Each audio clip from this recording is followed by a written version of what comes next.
This Kim, hold on, let me go ahead, start right here. All right, this KMC, mom, today, guys, we got mom murdered hours after making desperate plea on Facebook. Let's go ahead, let's check this out. Let's get into it. I'm kind of trying to get this stuff situated. We're finna go ahead, we're finna check this out right about now. Let's get it.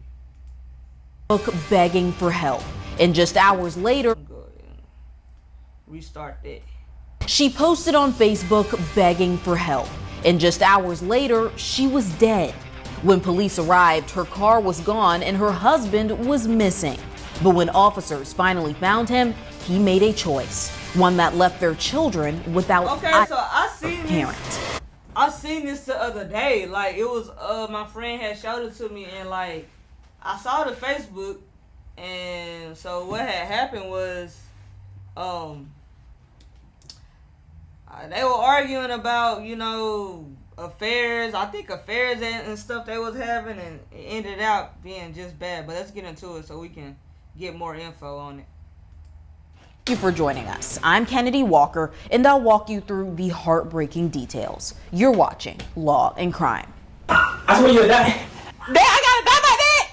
That's crazy, y'all. I ain't really gonna die by it. Shortly after this disturbing live stream, Zaria Carr was dead.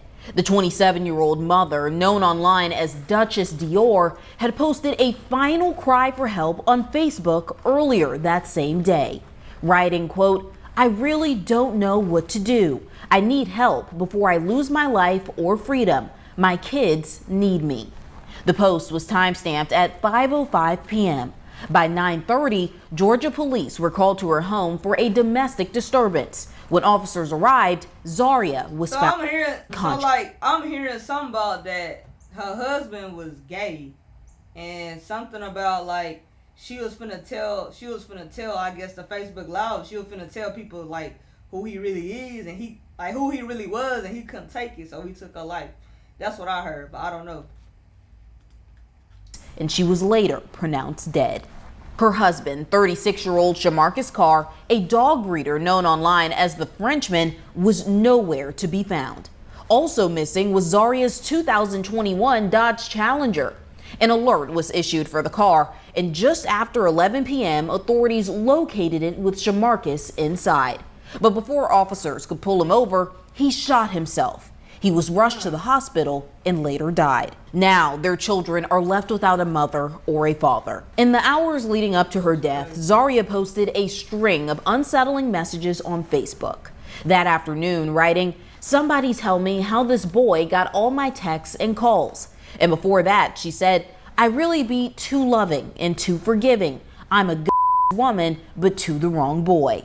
She went on to say that she's been embarrassed and disrespected while helping a man fight demons. Earlier that same day, the couple's relationship boiling over on Facebook Live. She been cheating on love. Cheating on love. I've been cheating. I've been my thing. It's really frustrating. It's really aggravating when every time you hear your pick up the phone, he on the phone spraying your name. Yeah, you know my girl was they never touched me. Why are you lying on me? But then came the most chilling part. A threat caught on live stream. I swear you're dying. Dad, I gotta die by that? That's crazy. At one point, she up there smiling about it too, so like it's been toxic. They been had a toxic situation. She's smiling when people like be arguing, so they start smiling like ain't nothing funny. That's why I said when you in a toxic relationship, y'all be thinking it's cute. Ain't nothing cute about that, cause it's gonna end, and it's gonna end in a bad way. Is seen reaching for what appears to be a knife. Say something in my life. Bitch, sit back and listen. Oh, you gonna stab me? Sit back and listen. You ain't gonna make it out the door, and I'm gonna do it to you. Oh. So the best thing for you to do is up. Zaria's exact cause of death has not been released, and authorities haven't said what injuries she suffered. The Wayne County Sheriff's Office is handling the investigation into Shamarcus's death. The Georgia Bureau of Investigation's medical examiner's office will perform Zaria's autopsy. And here to break down this story with me is family law attorney Randy Kessler. Randy, thank you so much for coming on today. Glad to be here, Kennedy. So such a sad story. Let's just jump right in. When you first saw the live stream and the post, what stood out to you legally? Oh my gosh, just a terrible, legal and regular and civil and human emotions all blur together in family law, and it's what we do every day. So this was just one of those, the extreme. I think what we do is tough, and people go through a divorce. This is the worst, right? It's not just murder, it's not just death, it's not just family, it's everything mixed in. Just a terrible situation, and you always worry about the kids. That's the innocent victims. That's where my heart goes. Right, and she leaves behind 2 kids, just so devastating for them. How seriously do courts and law enforcement typically take public cries for help, like the one Zaria posted? Because they're still on her Facebook page. Looking at those posts, it really was a cry for help, it seems like. Yeah, but I don't think they really do reply to those, and I'm not saying it's without good reason. People post all sorts of things. People make all sorts of comments. People make things for good reasons, for non-good reasons, to get attention. It's very hard to say to the police, hey, somebody posted on Facebook that they're scared. I mean, the police are already trying to figure out murders that already happened and injuries that already happened, or calls directly to them, or reports from witnesses. But, just to say the police should act on every Facebook post that says I'm worried without more detail, it's hard. I mean, we want them to be better at it. Hindsight's 20/20. But yeah, this is just we all want answers. I wish they could have fixed it or cured it or prevented it. I wish somebody had. Absolutely. Do we think that, obviously in this situation, Zaria's husband, according to police, ended up taking his own life? But let's say, hypothetically, that did not happen and that he was still alive. Could Zaria's Facebook posts be considered a form of legal documentation or evidence? I think it would have come into evidence. Absolutely. There's a law called hearsay, right? You can't put into evidence something that somebody said who's not there to be cross-examined. And she's not there to be cross-examined because she's dead. But there's some exceptions. Dying declaration is one we learn in law school. If you say something, oh my God, my husband's about to shoot me, and then you get shot, that comes in because it's more likely to be true than not. You had no reason to say that if you were about to die. Also, if it explains conduct, and also to impeach him, it would have come into evidence, and it would have been hard for him to defend that. On the other hand, his lawyers would say, I can't really even ask her questions about why she would have said that. She's not here. It's not fair to me. It would have been less powerful than if she was still alive and said, yeah, I said that because here's why I said it. So it would have come into evidence. It would have been tough evidence for the defense to overcome. But it's not the only evidence you need. I think you still need some motive, opportunity. How did the murder happen? Was he there? Just someone saying, I'm afraid. I always say, like, it be some relationships, and it look like they got a house together, they got kids. It's almost like they be having a perfect life, but it never be perfect. Like, y'all got the car, y'all got the house, big pretty house, like, and people just be willing to like waste it all, like, over nothing. Like, shit be crazy out here. My husband's going to kill me isn't enough to tie him to the murder on its own, in my opinion. And we know that we can't protect Zaria, but maybe someone else is in a similar situation. So what legal protections are usually available for someone in Zaria's situation? Boy, this is going to sound crazy, but common sense, right? There are legal protections, but first things first. And we always tell people, a protective order, which you can get from the courts, is just a piece of paper. You can get an order from a judge if there's real, evidence of danger, or somebody has hurt you or threatened to hurt you. You can ask a judge to preemptively sign a document saying, this guy is not allowed to come to your house. And if he comes over, just call the police and show them this piece of paper. But before we get to legal stuff, it's all common sense, right? If you know someone's angry at you, leave. Get away from him or her. Don't be around there.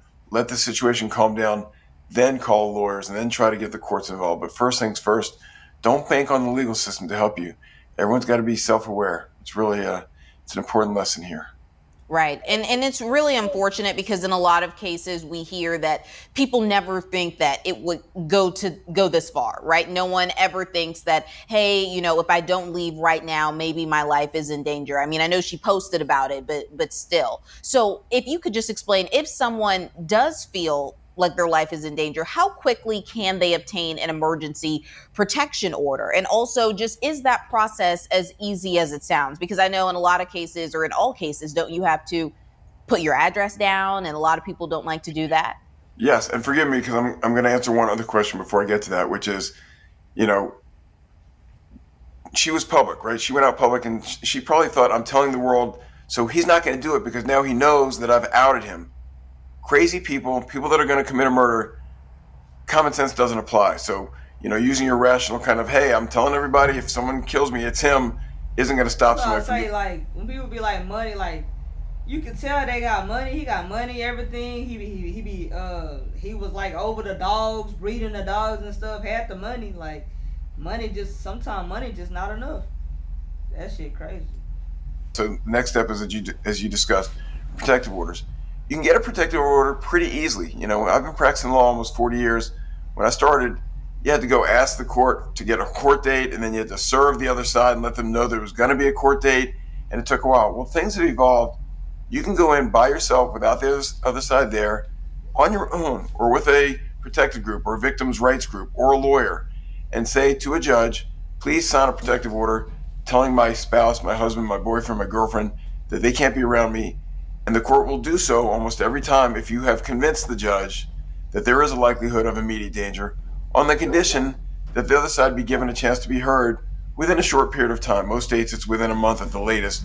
They try to schedule a quick court date so that if someone is kicked out of their house on what we call an ex parte order, right, an order that was gotten without any input from the defendant, you have to give them a chance to be heard pretty quickly to come in and say, that's not true, he or she was lying, they were drunk, they don't know what they're talking about. But getting that initial order, it's pretty instantaneous. As soon as you go down to the court, but again, Kennedy, it's a piece of paper, and the other side may not even know it exists until the police can serve them with it. But what it does is it lets you call the police and say, I don't have to convince you, Mr. Officer, that my husband's being violent. Just look in your files. I've got a police, are required to do something by this court order. You're required to keep him away from me. So it's a good first step. First step, of course, is 911 and get the police out there if there's danger. Second step is, in the next couple of days, I don't want him to be near me. Get that order in place. But do the waters get a little murky when it comes to kids, though? Because I know they had 2 children together. So how does that work? When you're trying to get this protection order, but also you share children, and maybe they're saying, no, you're not going to keep my child away from me. So that makes them even more scared. How does a person go about that? Well, there's a lot there, right? Because, of course, protective orders are good and they serve a good purpose, but they also get abused, right? Some people come into judges and say, I know how I'm going to get custody of my kids. I'm going to falsely accuse my spouse of being abusive. The judge will sign an order keeping my spouse away from me and the kids until we can get heard. But hopefully when the spouse comes in and gets heard, or the other side gets heard, the judge reconciles it. But unfortunately, those people are sometimes too afraid of courts that they just say, I'd rather sign away my rights or agree to get some minimal rights than risk the chance that the judge believes her that I was violent. So it's a complicated situation. Getting good lawyers can help, being prepared, getting evidence, thinking about how would you explain yourself and your situation to someone who doesn't know you? How do you convince them? Pictures, recordings, text, you get it all together. So the best way is to be prepared, keep those things and keep them safe. Send them to a friend. If you have text messages where your husband threatens you or your spouse threatens you, keep them safe, copy them, send them to your lawyer, send them to your friend, put them in a safe deposit box, because that's what evidence is, and that's how we get to the truth, is using evidence. Yeah, definitely some good advice there. Well, what I thought was extremely jarring was the live stream, the Facebook Live that happened shortly before Zaria was found dead. Is there any legal requirement for police to act after seeing a live stream like this if they're alerted? Because, of course, officers aren't just searching Facebook all day looking for trouble. But if someone saw the live stream and they called 911, how are police expected to act? So the live stream is different than a 911 call. 911, you have to respond. They've got their own way to dissect it and decide which to respond to first. But, if we had enough police officers and enough law enforcement to respond every time there's a live stream or a video or a screenshot of somebody making a threatening comment, we'd all be much safer. Police are not expected to act because somebody online says, I'm afraid so-and-so is going to kill me, or somebody says, I'm going to kill you. There's, also a fine line between hyperbole. There are people that talk like that all the time. I'm going to kill that guy. I'm going to kill her. I'm going to kill... There's too much of that online. And the problem is, how do the police know what's real and what's not real? It's always a judgment call. That's why the victim has to be more proactive and not just, let somebody else come to their rescue. They have to stand up and say, look, I'm scared. Here's why I'm scared. And the live stream, those statements are very powerful. That is what we call corroboration. It's not just my word. Look at what he said. So it is helpful. But on its own, a policeman just seeing something online is probably not going to react. Probably has too many other cases where there's already more evidence of something going wrong that they have to investigate. It's just sad, but that's probably the way it is. Yeah, so sad. And right now, authorities haven't released Zaria's cause of death. Why might they delay that? Well, there are a lot of copycats. There are a lot of people that want to be part of a public story. If they say she died by poisoning, you might have tips that come in and say, I know about her husband buying poison.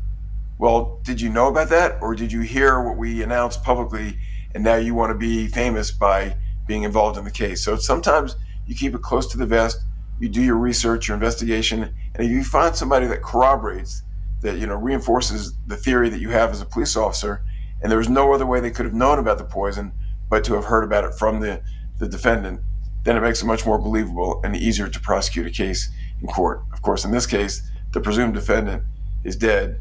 So maybe there's a theory that maybe there's somebody else. They want to exclude any possibilities, and they don't want to give anybody any ideas of how to supplement that theory.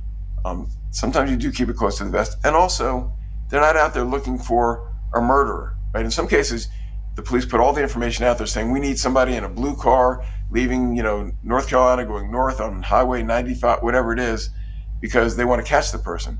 Well, apparently there's no rush to catch the person who did it, since they believe they have the right person and that person's dead. Right. What are some of the reasons that the GBI might take over the autopsy rather than local authorities? Or is that something that commonly happens in Georgia? It happens all the time. It's a matter of resources. It's a matter of what kind of resources do they have to investigate? Is it a poisoning death? Is it a murder death? Was it, are there interstate? I thought he shot her. Didn't he shoot her? I guess not. They saying they don't know the reasoning of her death. So I don't know. Is it going to get turned over to even somebody else like the FBI instead of the GBI? It just depends on bandwidth and who's contacted. But law enforcement is about preventing crimes. GBI is about investigating them. So this sounds more like investigation now. You don't need law enforcement to go out and catch somebody. They just need to figure out what happened and how to keep it from happening again. Right. And do you think, we've been speaking a lot about the Facebook posts and the live streams, but still, like how we said, law enforcement can only investigate things when they are called, right? When a victim comes forward. Do you think that law enforcement had enough to intervene before it got to this point? Because sometimes some things are happening behind closed doors, but some victims might not think, oh, this is enough, or, oh, police may not arrest him for this. I don't know, but she obviously was smart and found a way to have followers and be an influencer. So there's a good possibility she might have reached out, whether it's to authorities or somebody in a position of authority to help. And maybe that's what the investigation is about, is why didn't we catch this? Why didn't we prevent this? Again, I'm not privy to all the information, but that certainly could be the case. This is not a low-profile case where somebody just found somebody in the backwoods years after the fact. This is somebody who was public and was out there. And maybe there was more information that should have been acted on. And that's how we make new laws, and that's how we implement protocols, is by seeing problems in the past that we don't want to repeat. Well, what laws in Georgia govern how domestic violence cases are handled? Are they stronger or weaker than other states? So every state's evolving. Georgia's got some pretty good laws on how to handle domestic violence. And again, the ability for someone to go into court without the other side even being heard, and to get the judge to issue an order saying stay away until we can have clarity on what happened, those are pretty powerful. So domestic violence laws have come a long way. And again, there is a minority. There are a few people that abuse those and make false claims, and usually those get borne out. But domestic violence claims are taken much more seriously today. I think also one of my favorite sayings is sunlight is the best disinfectant. Now that we talk about it, now that it's out there and people know that it does happen more often than we'd like to think, and it happens everywhere, not just in poor or, small household or big household or rich, or it's everywhere. And so I think people are more open, and judges are more open to the idea that maybe he or she's telling the truth, not just because they hate their spouse because they caught them cheating, but they are really worried about it. And we err on the side of protecting the victim. Let's safeguard the victim, give a protective order, and if we're wrong, then we'll make the alleged victim pay somehow by attorney's fees or something else by making a false claim. But let's not be the judge that wakes up in the morning and says, I didn't give her a protective order and he came over and did something bad to her the next day. Then it's on the judge. Right. Just so tragic. And then we just talked about not too long ago about the kids that both parents are leaving behind. Now that the parents are deceased, what usually happens to the children legally? There's foster care. There's going to be a debate about who. He didn't think about that. Like, bro, you took your life, then you took your wife's life. What about y'all? Why do y'all not think about the kids? Like, the kids gotta have the parents. If y'all can't make it work, then then baby, get a divorce, separate. But you know, a lot of times it don't go like that because of the man. You know, when they have control in mind of they want to kill you, they gonna kill you. But like at the same time, you be talking about you ain't nobody gonna have your family. Yeah, dumbass, ain't nobody gonna have a family. You kill the wife and then you fuck around and kill yourself too. How is this? The kids is gonna be who gonna raise the kids? Cause if the wife ain't got no mama no more, the mama deceased, who gonna be there for the kids? Y'all don't think about the kids before y'all kill your wife or your husband. Y'all don't ever think. Have custody. Hopefully there's a relative that steps up and wants to adopt or at least take them in as foster care. That's crazy. They gotta go into foster care. And you know, at the same time, the women don't be wanting to, half of the time the women just be wanting to leave, but the man be wanting to kill them. The women be wanting their kids, but sometimes it's the other way around. This shit crazy. Children's services, they want to put the children in a safe, stable environment, but there's a priority given if they're relatives that already know the children, and obviously it just makes sense. But they'll vet it and they'll make sure that this new home is safe for the children. Hopefully there are relatives that are willing to do that and can do that, or there's a family that can adopt or at least foster care these children. But you know, there's a tough life ahead for them, and you know, aside from the emotional part of it, there's the financial part. What resources did mom have to leave to the children? What about dad?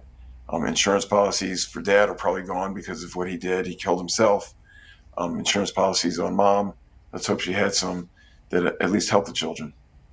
Right. But what happens when it's a sticky situation like this, right? When the dad is assumed to have potentially killed the mother, right? Because if you do have grandparents, the dad had parents, the mom had parents, how does the custody battle work when one side of the do you understand what I'm trying to say? I understand what you're saying. You know, does dad's parents, do they lose out because their son was a murderer?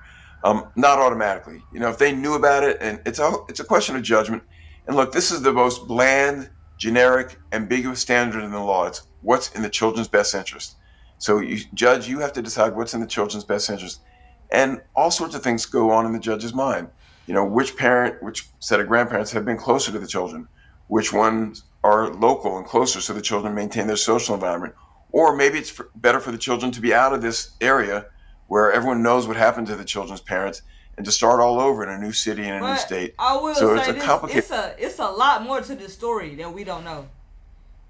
What they really ain't talking about nothing on here, bro. That's why I'm finna get ready to exit off of this. But it's more to the story to this. It's more to the story. Just by looking at him and looking at her, they had a lot of stuff going on. I could just see it. Like, it was a lot of probably cheating, she cheating, he cheating, but who knows? But I just know that in this situation right here, they had some stuff going on. That's why it ended so badly. But no, automatically dad's parents don't lose out just because their son did this, unless they were somehow involved. It comes down to more of a question of which set of grandparents, if it's a battle of the grandparents, will be better for the children. And hopefully the judge will say both sets of grandparents can be involved and can raise the children and support them together. In an ideal world, and my ideal solution would be the grandparents work together and somehow share custody. But it was never that deep to kill her, though, bro. It was never that deep. Just leave. Y'all not happy. Y'all want to cheat. You want to be gay. Whatever you want to do, just leave. Y'all not happy. Leave. Simple.